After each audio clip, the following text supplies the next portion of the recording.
What if the hard story you've been living through, the one you're not sure anyone wants to hear, is actually the exact message somebody else is desperately waiting for? My new friend, Kathy Rogers, didn't set out to be an author.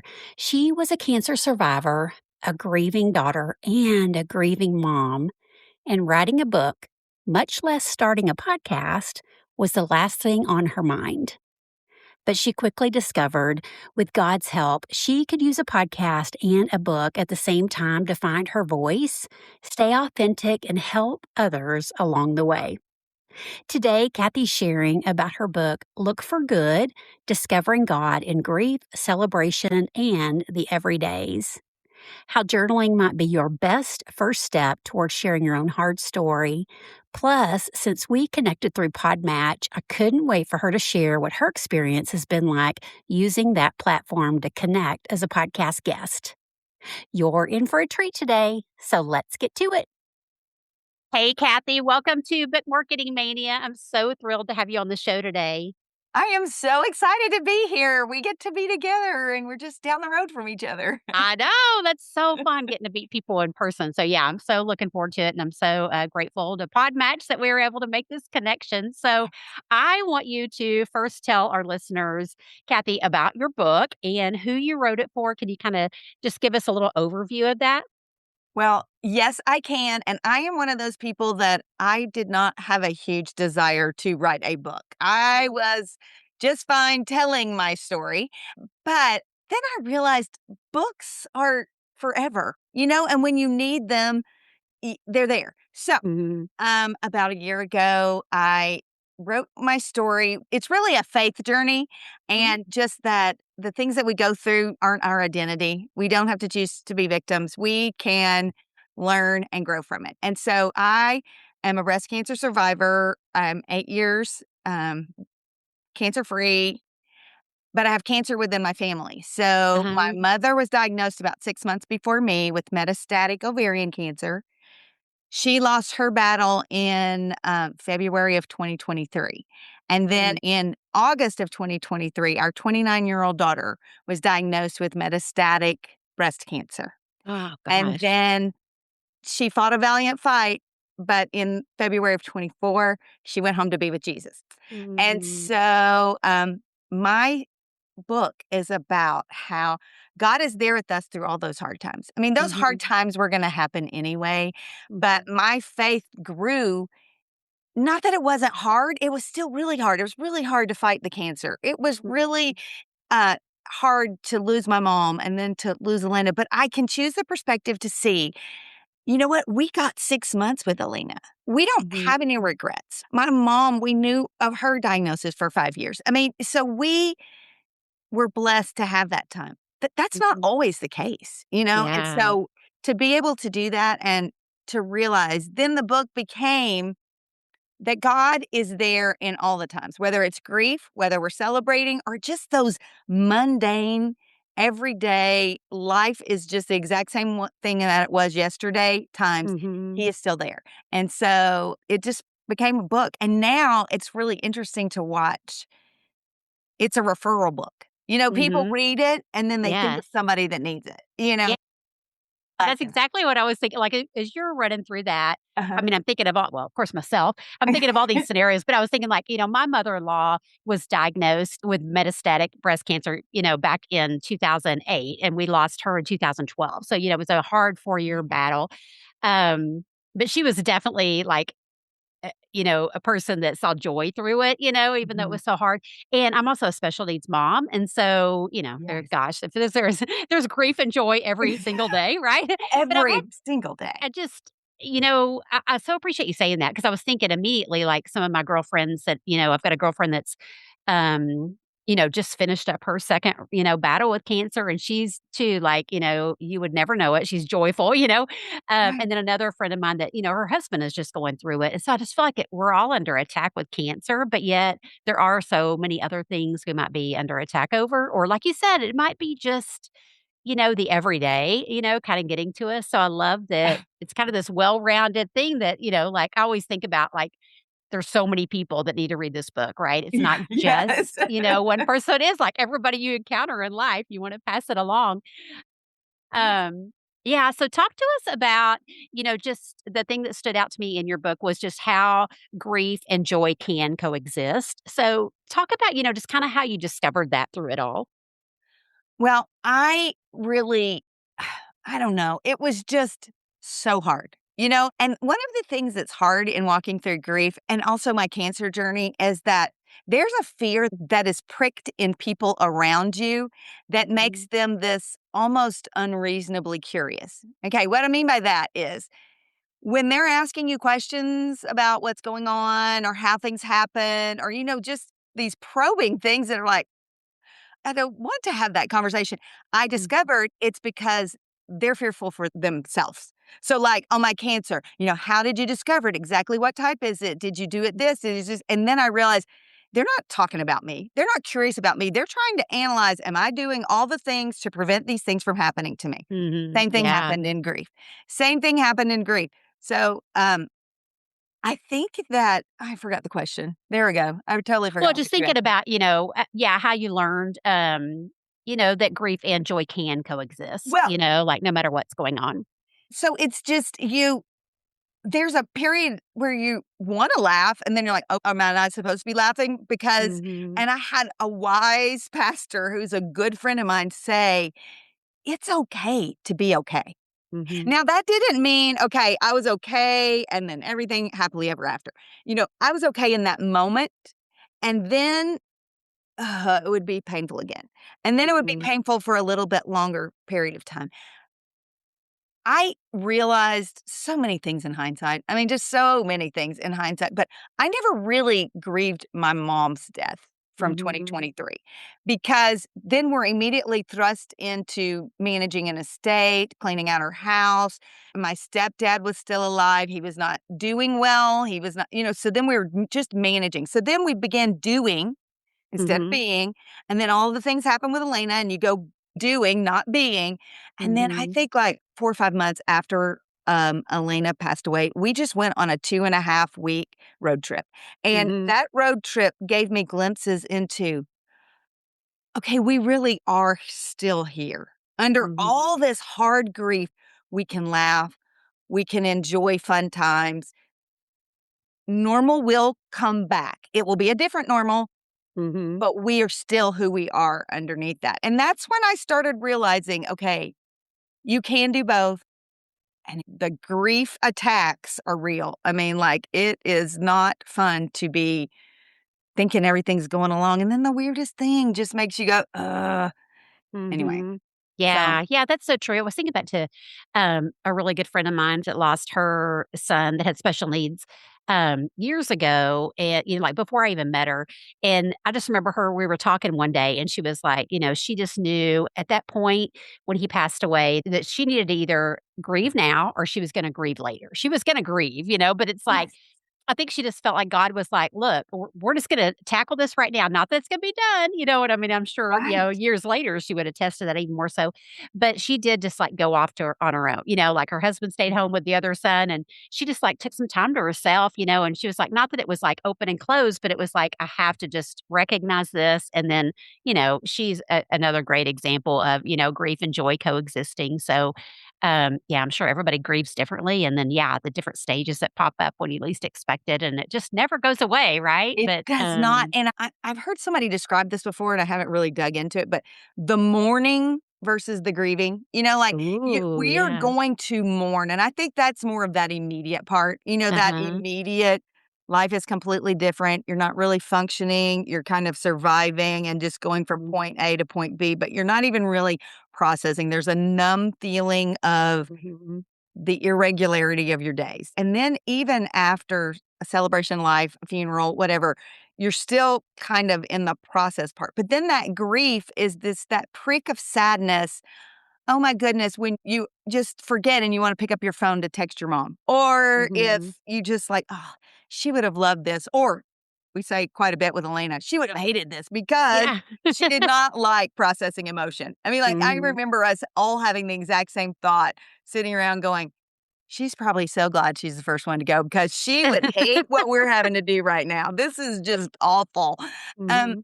but yeah, so it happens, but we have to process those things. You Mhm. cannot ignore it. You're like, oh, I'm grief free. I'm not going to do this because it's just that pressure cooker thing, and that's Yeah. going to release somewhere. And it's so hard. People don't like to feel emotional. I remember having that statement, I don't like these bad feelings. And then I started Mhm. laughing later, like, well, who does? No one. Yeah, so true. Yeah, I know because 'cause I'm a huge stuffer. My husband's the exact opposite. So it's like, oh gosh, yeah, that's gonna come out one way or another. It may come out really ugly fashion, right? Yeah, exactly. Absolutely. And so we just have to learn what works for us because, like you said, grief is different for every single person, Mhm. and each grief is different. Like I grieve differently for my mom, and I miss my mom in a different way than I miss Elena. And the Mhm. times when I really miss Elena, I really want to talk to my mom, Mhm. because moms get it and moms know Yeah. you. And so that's been an interesting compounding of processing. Mhm. Yeah. So when you wrote your book, like, My what was that mom timeline like? Okay, so it was just Elena had only been gone 15 months. So mom had been gone 2 years and a few months. I did the book in June of last year. It was one of those things that happened really, really, really, really fast. I mean, like I started in June. I was finished with the book by October. It was Wow. actually available in December, but we had our book launch in February. So Mhm. I don't know how it Mhm. happened that fast. I really don't. I mean, Yeah. it's not a big book, Uh-huh. but I don't know how it came together like it did. I gotta say it's a God thing because, Yeah. I don't know that I would have had the patience to just Mhm. drag it out, drag it out, drag it out. So, I love the company that I worked with, and I had someone helping me along with the writing. So, Uh-huh. it was very important to me that it was me, that Mhm. it was me, but I had some help in the putting everything together. It was Gordon Publishing. So I'm Okay. friends with Gordon Publishing. Gordon Publishing was actually my publisher, so I really worked with them. I worked with Catherine Gordon. Uh-huh. So let me ask you, Kathy, about for our listeners that are tuning in, maybe they're wanting to write a book about their hard story, or maybe they're podcast hosts Mhm. like myself, and they want to serve their listeners that might be going through a hard story, or have been through some kind of a grief. And maybe they have personally, the host hasn't been through it, but they want to serve them well. Is there, other than inviting you as a guest, would be the most obvious answer. But, like, how would you encourage them to kind of open up that conversation with their readers? Or I guess it's a twofold question. So I would say, how do you think they can approach it from maybe kind of a high level, or maybe they could recommend resources, or, so they don't ignore it? Your listeners are going through this, Right, right? Some form or fashion. But I guess on the flip side, a second right. question would be, just, what encouragement would you have if somebody wants to start writing about it?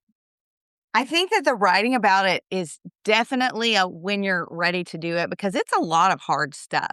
And I know that when I was going through it, I just wanted to honor, it's my story and it's my Mhm. perspective.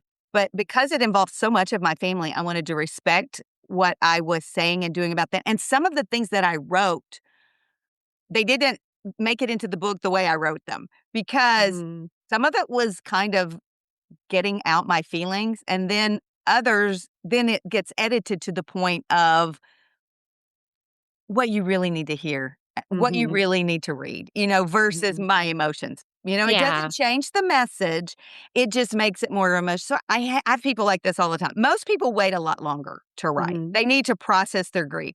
And, I think journaling is a great way to Mhm. start on that, and then your journal can be the source or the impetus or at least just the outline for Mhm. what you're going to write, and I do think it can be cathartic. I think I Mhm. was already processing, so I'm not sure that I would say it was cathartic, but it did solidify this worked. Like Mhm. it solidified, okay, I really do believe in this process. Like one of Mhm. the things I write about is that gratitude changes our perspective. We can Mhm. find something to be grateful for no matter what our situation is. And I really think that's part of what helps me see that joy and grief can coexist. So that is a universal principle. I mean, like that, Mhm. and I have proven it to myself. So there are things like that. And then as far as somebody not going through it,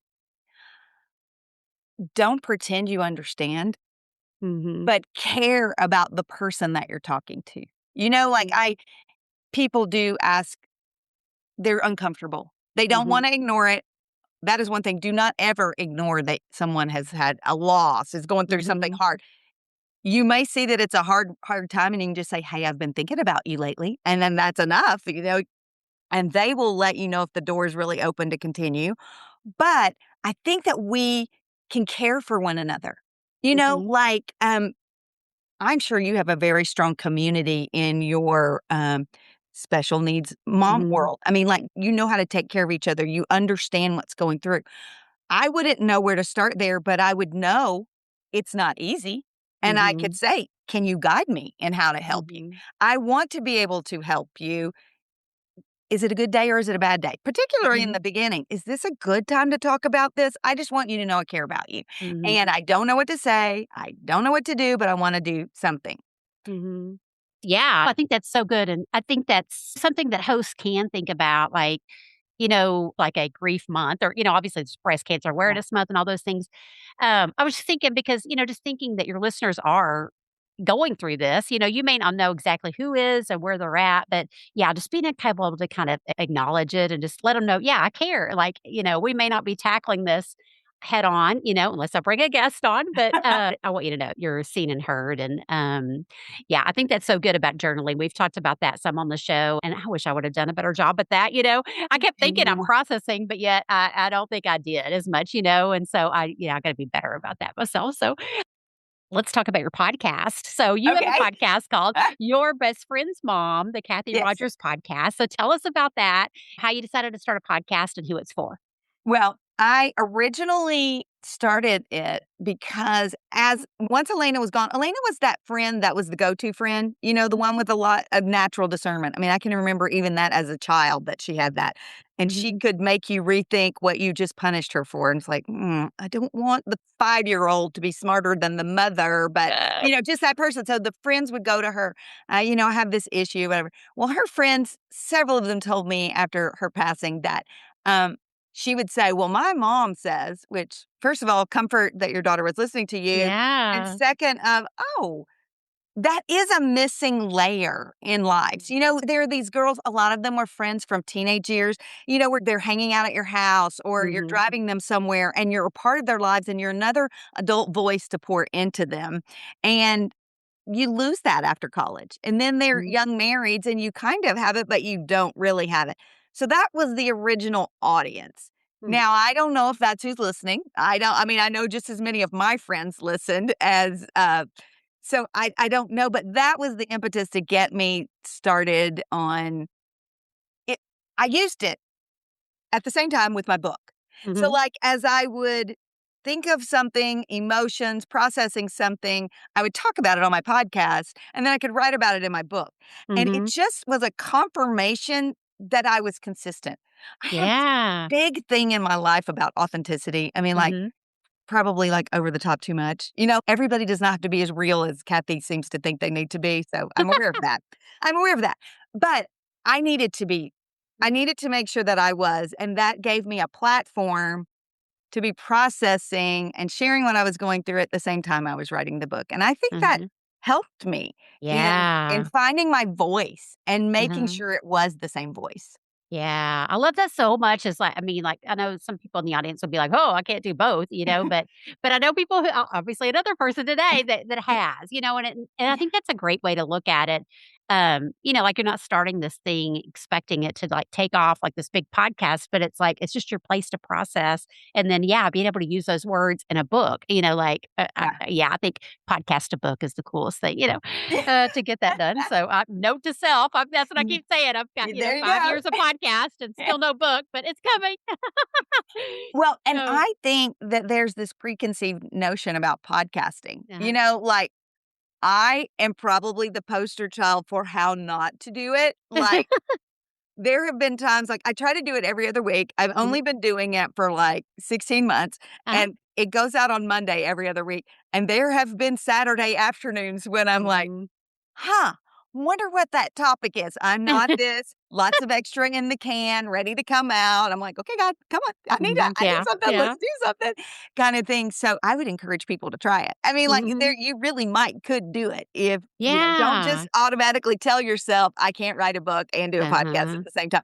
Now, do Yeah. not go back and look at any of my stuff from a year ago, because, I mean, I think some of it, it's like, "What was I thinking?" Yeah, Or we all say that. It's like, "Oh, please don't go listen to episode 1." exactly. Yeah. Although it's probably my best one, you know what I mean? It's just kind of funny, but yeah, it is. Yeah, things definitely change over the years. That's Oh my true. goodness. Okay, so let's talk guesting now, and we got the hosting under our belt. Let's talk Yeah. about guesting because we did connect on Podmatch, and I would love just to hear how you found Podmatch and what your experience has been so far. What has been interesting is I signed up with an agency. Part of my book launch was a year subscription to Podmatch, and I really didn't know anything about it. Well, Mhm. I love Podmatch. I have met Mhm. so many people. I think that the guy who runs it has the right heart and the Mhm. right emphasis on, I don't know, however their algorithms work to match people together. Yeah. And I think it has been a great thing. It's amazing to me the community that's there and Mhm. the great people that I've met through it. It's been Mhm. really interesting. And I I like that you get to Mhm. choose. You might get matched with someone and then you look at it and you're not quite, "Oh, that's not really a fit." But then that trues up your analysis for the next time. You get to Mhm. choose, okay, this is what didn't work with that. Like, I'm not ever going to talk about politics. I mean, I'm just not Mhm. going to talk about politics. So don't match me with somebody that has that as their audience because that's not our thing. But then, Mhm. like you and I, we even happen to live near each other, but we wouldn't Mhm. have found each other without Podmatch Right, yeah. and our interest in books and writing Uh-huh. books and how that works. So, yeah, Yeah. Yeah, that's so good. Yeah, the founder, Alex, and his wife, Alicia, are just 2 of my favorite people. I've met them in person, and they're just incredible, and I love what they try to do, and they're always about service first, you know? So one of the things I love about Podmatch is it gets you out of kinda your own circle of influence, like, we kinda think, "Okay, well, listen to these podcasts, and these are podcasts I know," but then, yeah, there's this whole world that I had no idea all these other podcasts, were out there, and especially like, your book is a Christian book, but right? And then, there's so many audiences, though, that, just talking about grief and, like, just how grief and joy can coexist, like, that alone, like, yeah, who doesn't need to hear that, you know? So it's a message you can take to secular audiences if you're up for it, some people don't wanna do yes, that, but I right. think, why not? Because I mean, Christian women listen to secular podcasts too, so That is exactly right. Well, and also, I also do speaking in my Mhm, business world life too, and so my message is very positive perspective, but I'm not spouting scripture. I'm not trying to mhm, talk Christian. And it's interesting to me that when you do that, the audience hears through their lens. So, like, mhm, I have people that come up to me, yeah, I recognize that Bible verse. mhm. Don't really say a Bible verse, but Right. you heard it because that's the filter you're listening through. Mhm. So, yes, same thing in podcasts that you get to do that. And so I like that too. That's good. Yeah, yeah, I do too, so much. Oh gosh, well, this has been so, so good, Kathy. I'm so thrilled for you to be on the show, and I'll be sure and put links to your website and your book and your podcast for sure. And hope listeners will check it out. And I just so appreciate your time today. Thank you so much, Kim. It's a pleasure being with you. Oh, I just love connecting with Kathy and her sharing her encouragement with you today. And I hope you'll check out her book and her podcast, both linked below. And if what she shared about journaling resonated with you, be sure to check out episode 191 with Allison Bixby on journaling as a spiritual practice. If you felt distance from God, especially when busy marketing your book and you want to find your way back in a real, tangible way, that episode 191 is for you. Thanks for tuning into Book Marketing Media today. And as always, I'll be there for you next episode to help you reach and serve your readers one podcast at a time. See you then.